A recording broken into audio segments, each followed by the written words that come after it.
এরকম আমাদের স্কুল ভবন বলেছিলাম যে অনেক কথা বলবো আপনাদের সঙ্গে, পরবর্তী প্রচুর শিল্পীরা আছে তারা একে একে আসবে, আর আমি শুধু একমাত্র এই আপনারটাই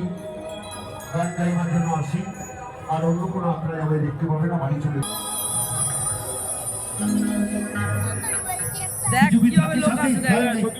মৃত্যুর শয্যায় ব্যস্ত। তখন আমরা পরিবার পরিজন থেকে গলার হাতটাকে নেবে, আংটিটাকে খুলে নেবে, এই জমি জায়গা কার নামে লেখা হবে, শুধু এই আলোচনায় ব্যস্ত থাকে, আপনার বাঁচাবার ইচ্ছা থাকে না, তাই না? কিন্তু যেটা যায়